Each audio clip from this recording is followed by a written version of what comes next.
Hello, and welcome back to my page.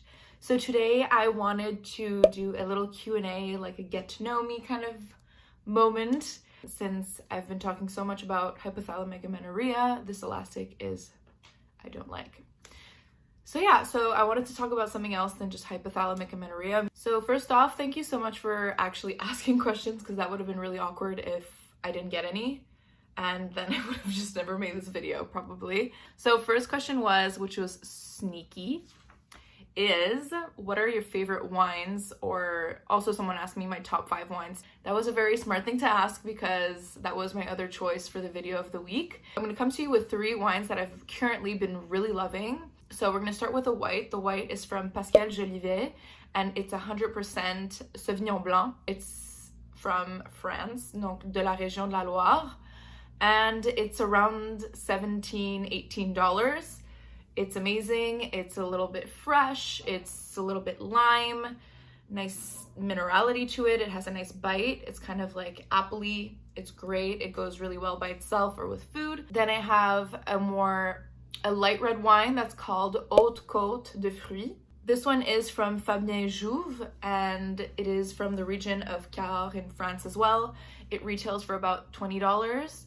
And this one is a little bit, as I said, it's a lighter red wine. So, I mean, it's light, but to a certain extent, it's light for me compared to what I usually drink. But it's not a Pinot Noir either. It's 100% Malbec, but a lighter Malbec compared to, like, let's say an Argentinian one. So you find a lot of like red fruit, but it's pretty jammy and it goes so well with duck. Finally, the last wine that I recommend is a darker, heavier body red wine, and it's Beringer Nights Valley, and this is a Californian wine, 100% Cabernet Sauvignon, and it's a little bit more expensive, actually a lot more expensive. It's double the price of the first red wine, but seriously, it's undeniably an amazing wine, and for $40, you are sure to have a great experience and to love it. Someone else asked, what is your favorite book? I can't say that I have one favorite book, but I have 2 recently that have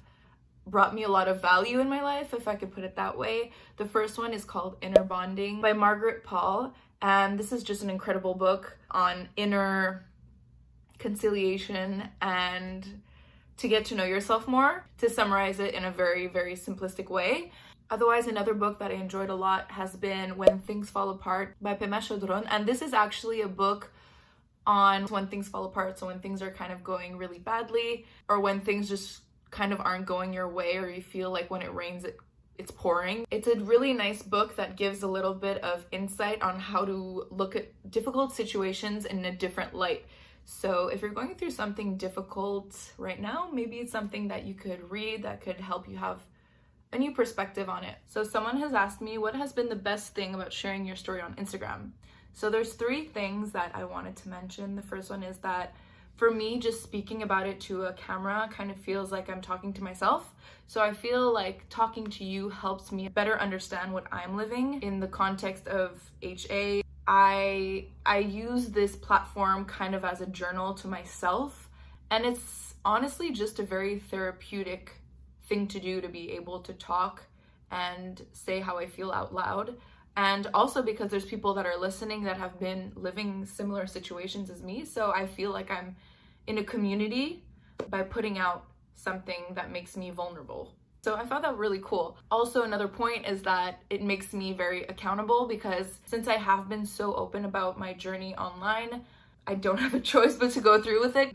I have to be accountable not only with you, but also with myself, and to go forward, even though it is super uncomfortable. Trust me, today has been particularly a weird body image day. And the third thing is that I really feel like I'm helping someone out there as well. There has been some women that have opened up to me and that have shared their stories with me, and they have mentioned how watching my videos has helped. And just that, hearing that someone that could be across the world can hear my videos, and that they kind of feel some kind of comfort in watching them, or that we're kind of like doing it together. I feel like that is one of the biggest positives of social media, is this sense of community, even though you're so far apart. So that has been really cool. Someone has asked me, what was your childhood dream job? My childhood dream job, like everyone, was to be a veterinarian at first because I was in love with animals. And then it was to be a singer for a very long time. I did singing classes for a while. Didn't last very long. I sang one song all the time, which was Hurt by Christina Aguilera. And now my family can't stand hearing that song anymore because I would sing it all the time. But you know, I was trying to be a singer. This kind of goes hand in hand with this other question that says, and what do you want to do in 10 years? So in 10 years, I would like to have a house. I would like to own a house, and I would like to have my own business. Now, having an own business, I'm not sure of what. I'm not sure how that's going to go about, but I know that I want to work really hard and to own something that's my own and to be my own boss. Someone has asked me, what do you do in your life? So right now, not much. No, seriously, I am a student. I am studying my MBA, so that's a master's in business administration, and I'm also working part-time kind of like in the fashion industry, so that's really fun, and I love to be able to apply what I learn in real life, like while I'm working, and I understand so much better my classes by applying them. But like anybody else, I'm completely lost. Trust me, you're not alone. And yeah, so that kind of wraps up today's video. I hope you guys enjoyed it. Thank you so much for asking questions, and I'll see you very soon. Bye.